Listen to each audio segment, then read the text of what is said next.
जय हिंद प्यारे साथियों, स्वागत है आप सभी का उत्कर्ष एकेडमी खिलचीपुर के ऑनलाइन प्लेटफॉर्म में। इस वीडियो में हम लोग मैथ के वेरी मोस्ट और इम्पोर्टेंट क्वेश्चन देखने वाले हैं। प्रीवियस ईयर पेपर के ओरिजिनल पेपर से ये सारे क्वेश्चन लिए गए हैं।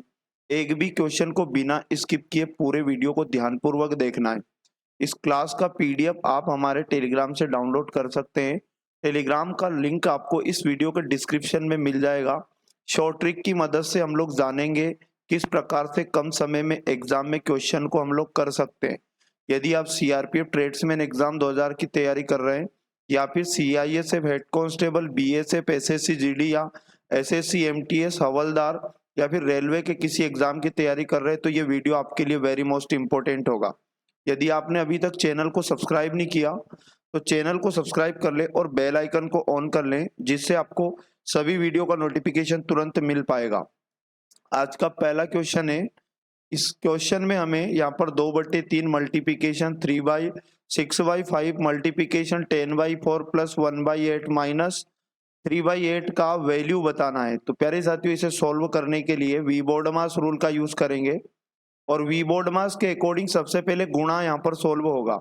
तो यहाँ पर मल्टीप्लीकेशन में नंबर डिवाइड हो जाते हैं। जैसे 3 से हम लोग यहाँ पर 6 को डिवाइड करेंगे 2 बार, और 2 से ये 4 डिवाइड होगा 2 बार, 2 दूनी 4, और 2 से ये 10 डिवाइड होगा 5 बार।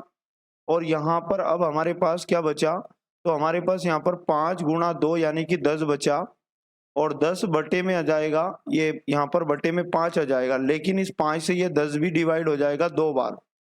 तो हमारे पास फाइनली 2/1 बचा यहाँ पर, और आगे प्लस का चिन्ह लगाएं और प्लस में लिखा है 1/8, फिर माइनस का साइन लगा है और 3/8 यहाँ पर लिखा है। इनका एलसीएम लेंगे तो यहाँ पर 8 आएगा। 1 का भाग 8 में 8 टाइम जाएगा, और 8 का मल्टीप्लाई 2 से करेंगे तो 8 2 जा 16 हो जाएगा, प्लस 8 का डिवाइड 8 में 1 टाइम होगा, और 1 का मल्टीप्लिकेशन 1 से करेंगे तो 1 हो जाएगा, माइनस से माइनस लगाएंगे। 8 का डिवाइड 8 में 1 टाइम होगा, और 1 का मल्टीप्लिकेशन 3 से करेंगे तो 3 आ जाएगा। यहाँ 16 में हम 1 को जोड़ेंगे तो 17 हो जाएगा, और 17 माइनस 3 और बटे में वापस 8 आएगा। 17 में से 3 जाएगा तो यहाँ पर 14 बचेगा, और 14/8 यहाँ पर हमारे पास फाइनली बचा। इसे डिवाइड कर दो, 2 साथी 14 और 2 चुकू 8, यानी 7/4 इस क्वेश्चन का करेक्ट आंसर हो जाएगा। ऑप्शन नंबर 2 इसका सही जवाब है।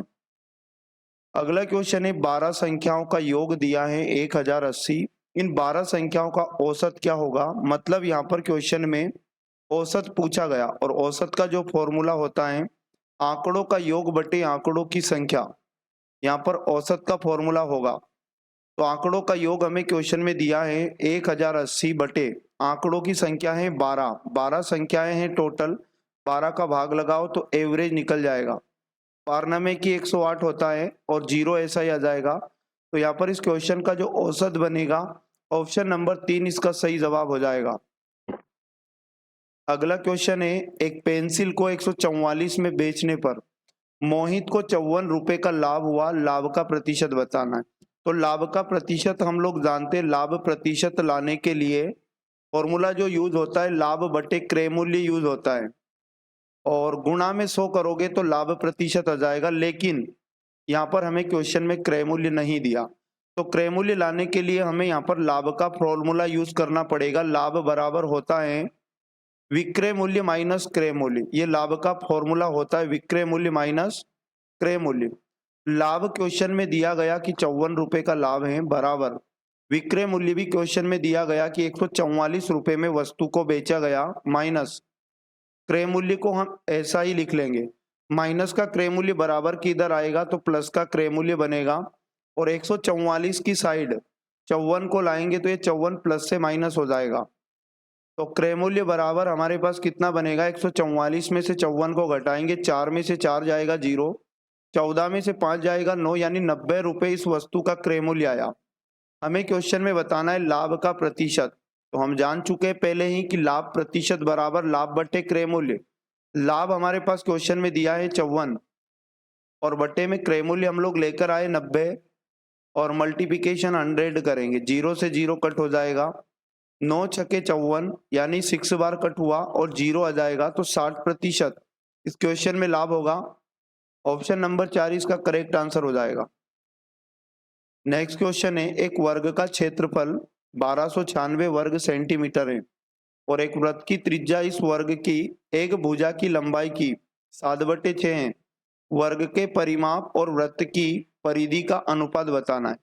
क्वेश्चन में पूछा गया वर्ग का परिमाप, एक तो वर्ग का परिमाप लाना है और उसका रेशो बताना है हमें वृत्त की परिधि से। तो यहाँ पर हमें क्या करना पड़ेगा, वर्ग का परिमाप भी लाना पड़ेगा और वृत्त की परिधि भी लाना पड़ेगा। अब मैं आपको बता दूं, यहाँ पर वर्ग का यदि हम परिमाप चाहते हैं तो हमें फॉर्मूला लगाना पड़ेगा। वर्ग का परिमाप होता है 4 गुणा भुजा, वर्ग की भुजा, भुजा को हम लोग मान लिया जाए ए, और उसके बाद में क्वेश्चन में बोला गया कि वृत्त की परिधि, वृत्त की परिधि का फॉर्मूला भी यहाँ पर यूज होगा और वृत्त की परिधि का फॉर्मूला होता है 2πr। अब क्या करेंगे, यहाँ पर अकॉर्डिंग टू क्वेश्चन चलेंगे। वृत्त का क्षेत्रफल दिया तो वृत्त के क्षेत्रफल का वर्ग का क्षेत्रफल दिया है और वर्ग के क्षेत्रफल का फॉर्मूला होता है a की पावर 2 भुजा की पावर 2 और इसका मान दिया गया 1296। और यहाँ पर a का मान लाने के लिए ये वर्ग हटेगा तो इधर करनी लगेगा, 1296 पर करनी लग जाएगा और a का मान लाने के लिए करनी को हटाएंगे तो यहाँ पर ये किसका वर्ग होता है, 1296 36 का। तो वर्ग की भुजा हमारे पास आ चुकी है 36, तो वर्ग का परिमाप तो हमारे पास आ जाएगा। वर्ग के परिमाप का फॉर्मूला 4 गुणा भुजा, तो 4 गुणा a का मान आ चुका है कितना, 36। अब वृत्त की परिधि लाना है, तो वृत्त की परिधि लाने के लिए हमें वृत्त की त्रिज्या चाहिए और क्वेश्चन ने ये बोला कि वृत्त की त्रिज्या वर्ग की एक भुजा की लंबाई की 7/6 है। तो यहाँ से हम क्या करेंगे, वृत्त की त्रिज्या लेके आएंगे। वृत्त की त्रिज्या बराबर वर्ग की भुजा हमारे पास कितनी आई है 36 और वर्ग की भुजा का 7/6 क्वेश्चन ने बोला है।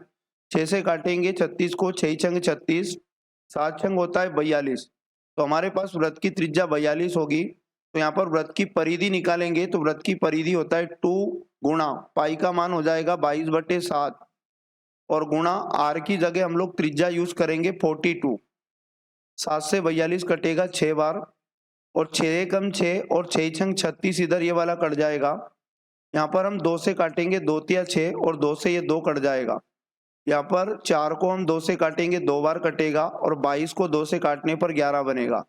यहाँ 3 का गुणा 2 से होगा तो 6 हो जाएगा और इधर बचेगा 11। तो वर्ग के परिमाप का वृत्त की परिधि से जो रेशो बना 6:11, इसका करेक्ट आंसर हो जाएगा।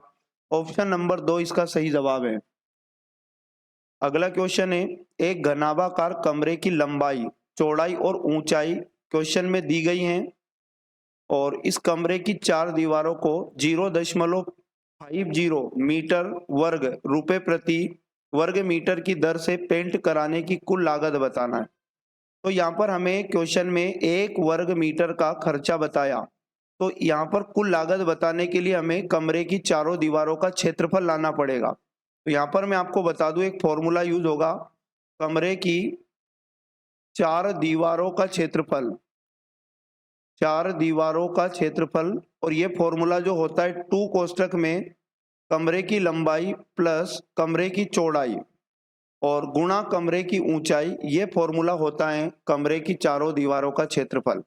क्षेत्रफल हमें निकालना है, वैल्यू पुट कर देंगे 2 गुणा कोष्ठक में लंबाई प्लस चौड़ाई, तो कमरे की लंबाई है 80 प्लस कमरे की चौड़ाई है 70 और गुणा कमरे की ऊंचाई क्वेश्चन में बताइए 80। तो कमरे का जो क्षेत्रफल बनेगा 2 गुणा 8 7 15 यानी कि 150 यहाँ पर बनेगा कोष्ठक के अंदर गुणा 80। प्यारे साथियों, यहाँ पर हमारे पास क्षेत्रफल आ चुका है। अब हमें खर्च लाना है और खर्च रुपए में लाना है, तो मैं आपको बता दूं यहाँ पर 2 गुणा 150 गुणा 80, ये जो कमरे की 4 दीवारों का क्षेत्रफल है इसमें 1 वर्ग मीटर का जो खर्चा है उसका मल्टीप्लाई होगा। 1 वर्ग मीटर का खर्चा जो दिया है 0.50 दिया है, तो कुल खर्च यहाँ पर निकल के आ जाएगा। यदि हम गुणा करेंगे तो ये 2 जीरो पॉइंट हटेगा, नीचे 2 जीरो आ जाएगा। इन 2 जीरो से इधर के 2 जीरो कट जाएंगे। अब गुणा करेंगे हम 15 दूनी 30 और 1 जीरो और ये लगेगा और इसका मल्टीप्लाई अभी 8 से करना है, फिर गुणा 5 से करना है। ये गुणा करेंगे 8 पंच होता है 40, यानी कि यहाँ पर 300 का गुणा 40 से होगा और 4 3 होता है 12 और 12 के बाद में टोटल जीरो जो लगेगी 3 जीरो लगेगी, तो कुल खर्च जो आएगा हमारे पास 12,000 आएगा। ऑप्शन नंबर 2 इसका करेक्ट आंसर हो जाएगा। अगला क्वेश्चन है, ए बी से 25% कम है, तो बी से 25% कम अगर निकालेंगे तो ए का मान आएगा, बी 120 से 30% अधिक है, बी का मान आएगा 120 से 30% अधिक, तो ए का मान बताना है। तो सबसे पहले हम यहाँ पर बी का मान लाएंगे। क्वेश्चन में कहा गया कि बी 120 से 30% अधिक है, 120 से 30% अधिक, तो 120 को 100% मानो, 130% अधिक करना है इसको, तो डायरेक्ट 120 का 130% निकालने पर बी का मान आएगा 2 जीरो से 2 जीरो, 13 दूनी हो जाएगा 26, कैरी 2, 13 एकम 13 और 2 15, तो बी का मान हमारे पास आया 156। क्वेश्चन ने बोला कि ए बी से 25% कम है, तो ए का मान कब आएगा, जब बी के मान से 25% कम हमें बनाना होगा। तो बी का मान हमारे पास आ चुका है 156। ये 156 भी 100% था, 25% कम करेंगे इसको, तो 156 का 75% निकालेंगे तो ए का मान आ जाएगा 25 या 75 होता है, 25 चुक 100, 4 से 156 को काटेंगे, 4 चुक 16 ज्यादा हो जाएगा, 4 3 12 और 4 नाम 36। फाइनली ए का मान आ जाएगा, यदि हम 39 का गुणा 3 से करेंगे, 3 9 27, कैरी 2 आएगा और 3 3 9 2 11, यानी ए का मान कितना आएगा 117। ऑप्शन नंबर 3 इसका करेक्ट आंसर हो जाएगा। अगला क्वेश्चन है, यदि a1 और a2 दो अलग अलग अभाज्य संख्याएं हैं, तो a1 और a2 का महत्तम समापवर्तक क्या होगा। क्वेश्चन में बोला कि एक संख्या तो a1 है और एक संख्या a2 है, दो अलग अलग अभाज्य संख्याएं हैं। अभाज्य संख्या कुछ भी हो सकती है, एक का मान भी कुछ भी हो सकता है, 2 3 5, स्वयं और एक के अलावा अगर किसी से विभाजित ना हो तो ऐसी संख्याओं को अभाज्य संख्याएं कहते हैं। इसी प्रकार a2 का मान भी कुछ भी हो सकता है, 2 3, उसके बाद 5 7 11, कुछ भी हो सकता है। तो यहाँ पर अगर किन्हीं भी दो अभाज्य संख्याओं का हम महत्तम समापवर्तक निकालते हैं तो हमेशा एक आता है, ये ध्यान रखने वाली बात है। ऑप्शन नंबर 1 इसका करेक्ट आंसर हो जाएगा। अगला क्वेश्चन है, एक व्यक्ति की मासिक आय 40,000 रुपए थी, वह अपनी आय का 25% बचाता है तथा उसकी आय में 15% की वृद्धि होती है और उसके व्यय में 20% की वृद्धि होती है, तो उसकी बचत में हुए परिवर्तन का प्रतिशत कितना है। तो आपको ये क्वेश्चन करने के लिए सबसे पहले व्यक्ति की आय दी है 40,000, आय दी है, एक होता है आय और एक होता है व्यय, व्यय मतलब होता है खर्च, और एक होती है व्यक्ति की बचत। ये तीनों आपको समझना पड़ेगा। आय क्वेश्चन में बताइए 40,000, क्वेश्चन में बोला कि अपनी आय का 25% बचाता है, तो आय हमें मिल चुकी है 40,000 और 40,000 का यदि हम 25% निकालेंगे तो उसकी बचत आ जाएगी। क्वेश्चन ने ऐसा बोला, यहाँ 2 जीरो से 2 जीरो कट हो जाएगा, 25 चुकू होता है 100 और 2 जीरो और बढ़ जाएगा, तो 10,000 रुपये उसकी बचत आ जाएगी। अब व्यक्ति की आय 40,000 रुपये बताइए, 10,000 उसकी बचत लेकर आए तो उसका खर्च कितना हो जाएगा, 40,000 में से 10,000 को घटाएंगे तो 30,000 रुपये उसका क्या आ जाएगा, खर्च आ जाएगा। क्वेश्चन ने बोला कि आय में 15% वृद्धि होती है, तो हम क्या करेंगे, उसकी नई आय निकाल लेंगे। पहले उसकी आय जो थी वो 40,000 रुपये थी, अब 15% ज्यादा है तो 40,000 का 115% निकालने पर नई आय आ जाएगी। 2 जीरो से 2 जीरो, 4 का गुणा करो, 4 5 20 और ये 2 जीरो साइड में वापस रहेंगे, 4 एकम 4 और 2 हासिल का 6, 4 एकम 4, यानी कि 26,000 नई आय बनेगी। क्वेश्चन ने कहा कि उसके व्यय में 20% की वृद्धि हुई, तो नया व्यय निकाल लेंगे क्योंकि पुराना व्यय हमारे पास आ चुका है। नया व्यय कितना होगा, तो 30,000 का 20% इंक्रीज करना है, 30,000 100% था, तो 30,000 का 120% निकालने पर नया व्यय निकल जाएगा। 2 जीरो से 2 जीरो, भारतीय 36 और उसके बाद में यहाँ पर 36,000 रुपये, यहाँ पर 3 जीरो आएगा तो 36,000 रुपये उसका नया व्यय आ जाएगा। अब हम क्या करेंगे, नई बचत भी निकाल लेंगे। नई बचत तो क्या करोगे, आई में से अगर व्यय को घटा दो तो बचत आ जाती है। तो 46,000 में से 36,000 जाएगा तो नई बचत आ जाएगी 10,000 रुपए। अब क्वेश्चन ने बोला कि बचत में कितने प्रतिशत का परिवर्तन होगा। तो प्रारंभ में बचत 10,000 थी, नई बचत भी 10,000 आई, तो यहाँ पर बचत में कोई परिवर्तन नहीं हुआ। कोई परिवर्तन नहीं हुआ मतलब 0% का परिवर्तन होगा प्रतिशत में बात की जाए। ऑप्शन नंबर 4 इस क्वेश्चन का करेक्ट आंसर हो जाएगा। अगला क्वेश्चन है, विशाल और शेखर की वर्तमान आयु का अनुपात 14:17 है। अब से 6 वर्ष बाद उनकी आयु का अनुपात 17:20 होगा। शेखर की वर्तमान आयु ज्ञात करो। क्वेश्चन में दो लोगों का नाम आया, एक का नाम विशाल है और एक का नाम शेखर है, और दोनों की वर्तमान आयु का रेशो बताया 14:17। ये जो रेशो है वर्तमान आयु का रेशो है। अब से 6 साल के बाद जो नया रेशो बन जाएगा 17:20 बन जाएगा। तो ये नया रेशो है। और मैं आपको बता दूं कि यदि रेशो 14 से 17 बना, कितना बड़ा यहाँ पर हम चेक करेंगे, 14 से 17 बड़ा मतलब 3 रेशो बड़ा, और इधर भी 17 से 20 बड़ा मतलब 3 रेशो बड़ा। दोनों और रेशो बराबर बड़ा मतलब 3 रेशो बड़ा। और ये कितने साल में बड़ा, तो ये 6 वर्ष में बड़ा। तो यहाँ से 3 रेशो का मान 6 वर्ष हो जाएगा। अब यहाँ से क्या करेंगे, एक रेशो का मान लाने के लिए 6 में 3 का भाग देंगे, 3 दूनी 6 मतलब एक रेशो का मान 2 वर्ष आ जाएगा। क्वेश्चन में शेखर की वर्तमान आयु पूछा है, तो एक रेशो का मान आ चुका है और शेखर की वर्तमान आयु का रेशो कितना बताया था, 17। 17 का गुणा 2 से किया जाए तो 17 दूनी 34 वर्ष शेखर की वर्तमान आयु आ जाएगी। ऑप्शन नंबर 1 इस क्वेश्चन का करेक्ट आंसर हो जाएगा। अगला क्वेश्चन है, तीन संख्याएं 1:2:3 के अनुपात में हैं। इन तीनों संख्याओं का गुणनफल 1296 है। तीनों संख्याओं का योग क्या होगा। तो हम क्या करेंगे, सबसे पहले जो रेशो दिया तो माना संख्याएं हम लोग मान लेंगे। माना कि पहली संख्या x है, दूसरी संख्या 2x है और तीसरी संख्या 3x है। क्वेश्चन में इन तीनों का गुणनफल बताया, तो मानी गई संख्याओं का भी हमें यहाँ पर गुणनफल करना होगा और ये वैल्यू बराबर हो जाएगी 1296 के। यहाँ 2 का गुणा 3 से होगा तो 6 बनेगा, x का गुणा 3 बार होगा तो x क्यूब बनेगा और बराबर 1296। 1296 x क्यूब को यहीं रखो, 6 गुणा का इधर आएगा, भाग में चला जाएगा, 1296/6। 6 से काटेंगे, 6 दूनी 12 और उसके बाद में यहाँ पर 6 1 जा 6 और 6 चंग 36 यानी 216। एक्स क्यूब का मान कितना आया, 216 आया। तो पहले एक्स का मान लाएंगे तो ये क्यूब हटेगा, तो इधर क्यूब रूट लग जाएगा 216 पर। तो एक्स का मान आ जाएगा 6, क्योंकि 216 जो है 6 का क्यूब होता है।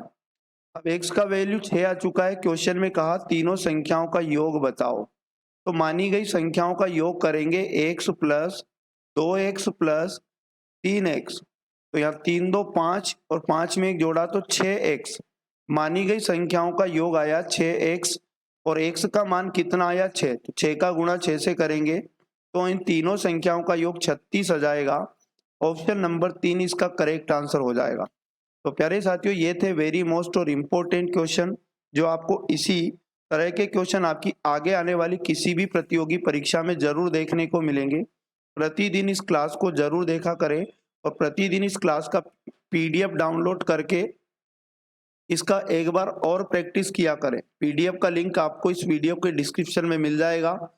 वीडियो अच्छा लगा तो वीडियो को लाइक करें, शेयर करें और चैनल को तो सब्सक्राइब कर ही ले और बेल आइकन को ऑन कर ले, जिससे आपको सभी वीडियो का नोटिफिकेशन तुरंत मिल पाएगा। मिलेंगे नेक्स्ट वाले पार्ट में, तब तक पढ़ते रहिएगा।